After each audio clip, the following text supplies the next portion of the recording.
O professor Marcel, ele tem um trabalho, né, com as obras de Antônio Ronaldo, com as turmas dele, né? Inclusive ele citou aqui. Se quiser falar um pouquinho.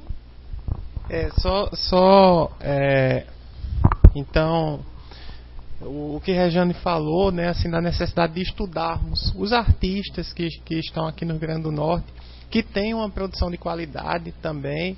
Isso eu acho que é fundamental, né, assim, aos professores buscar esse material.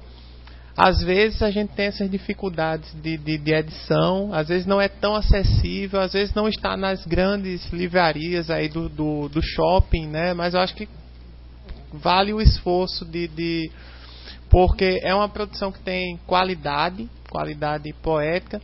No IFRN Cidade Alta a gente vem tentando sempre apontar para esse lado da literatura norte-grandense.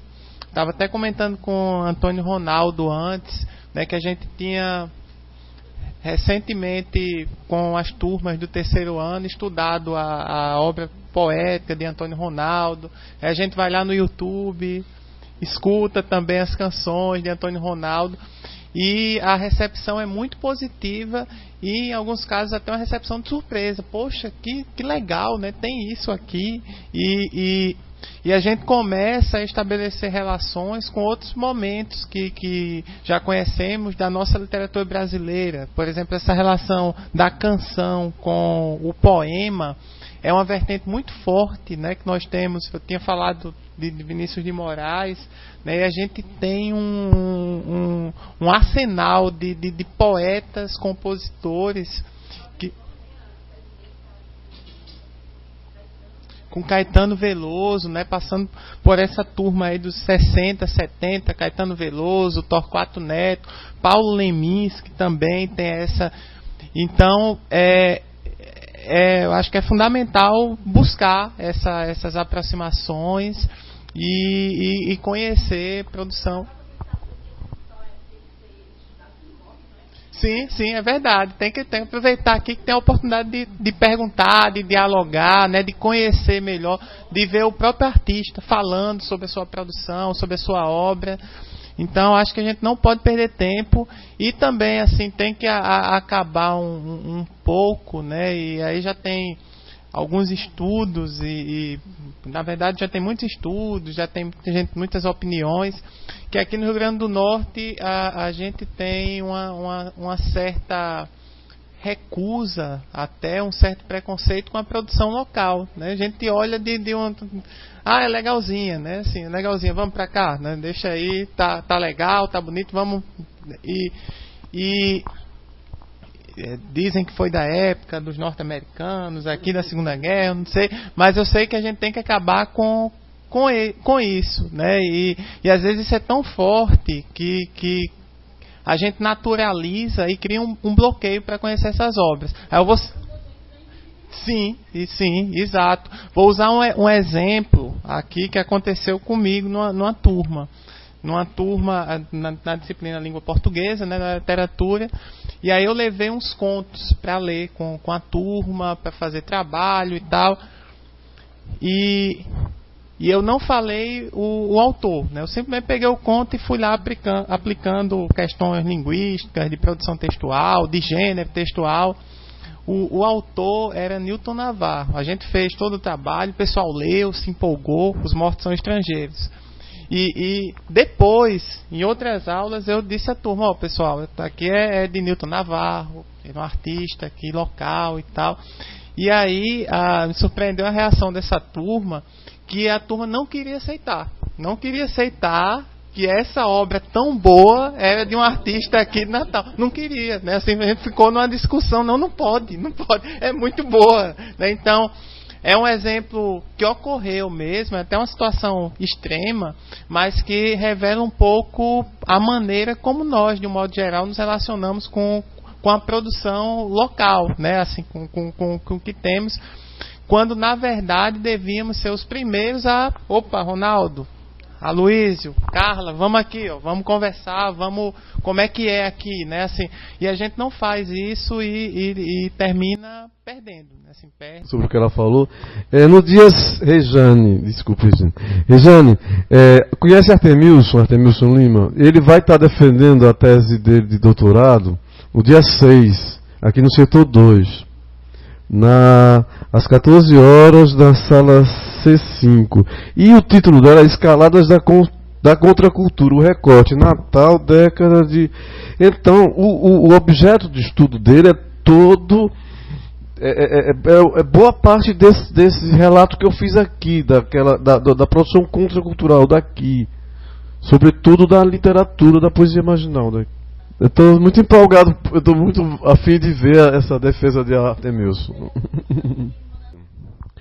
O que ele, digamos assim, ele envolve pelo menos 80% da minha obra. A minha obra, eu parto de um texto que, se o texto não é meu, eu procuro respeitá-lo em sua integridade.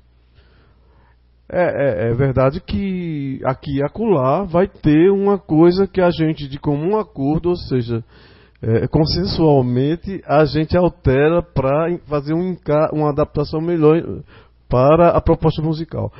Agora, no meu próprio texto, mesmo que eu tenha escrito...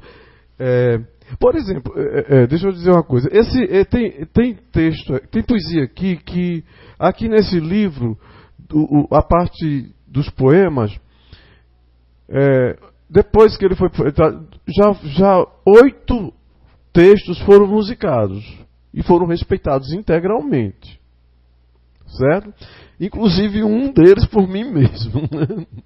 Mas aqui tem... Inclusive, olha... Abre aqui, Tributo a Nietzsche de Almeida, está nesse disco aqui. Vanacés musicou, ele respeitou a integridade do texto. Jorge Macedo, já falecido, musicou vários poemas daqui. Eu musiquei. Então, eu acho que isso depende muito de como as coisas processam. No caso, você está falando de Luiz Gonzaga, é porque Luiz Gonzaga, tal como acontecia com os antigos sambistas cariocas, o mercado fonográfico estava se constituindo ainda. Ali não havia muito rigor com relação a direitos autorais, né, essas coisas. O artista tinha espaço para ser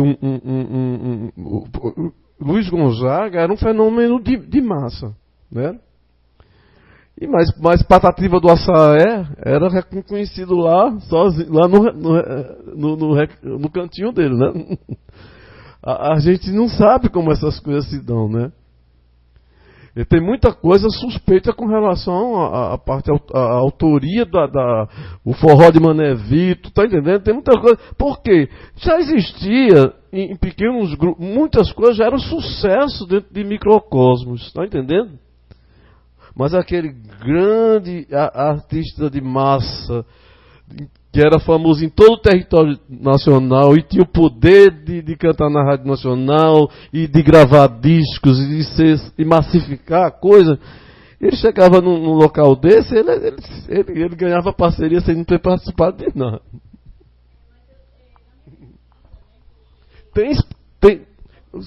Só complementando, aí você fala livremente. Eu já vi documentários sobre esse assunto que fala abertamente sobre essa questão. Pelo que eu deduzo das leituras que fiz dos documentários que vi a respeito, inclusive aquele filme do Luiz Gonzaga. Eu tenho um livro também de Gonzaga e Gonzaguinha, de Regina Echeverria. Eu não sei, no caso, eu acho que eu não como é que se diz? Não duvido da como é que se diz? Honestidade intelectual do Gonzaga, tá entendendo?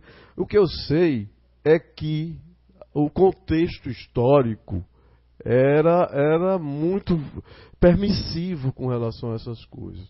A gente não sabe, com relação aos sambas, aos sambas antigos no Rio de Janeiro, também é a mesma coisa.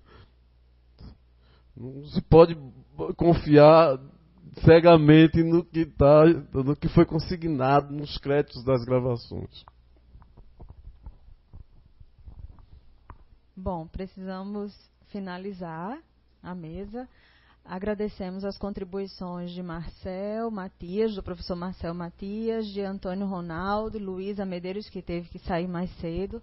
Agradecemos também as contribuições de Marcos Cavalcante e de Rejane nas suas perguntas, e boa tarde a todos.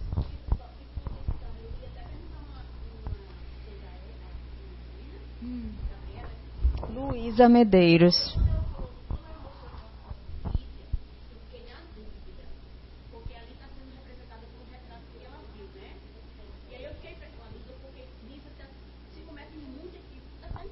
Nízia com alta, né?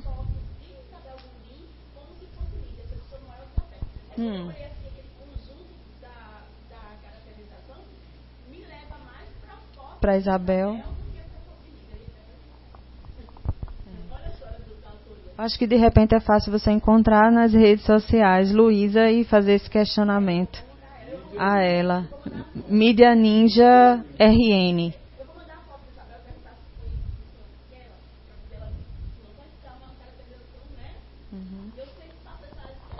E é interessante porque eles estão, né, para fazer um livro.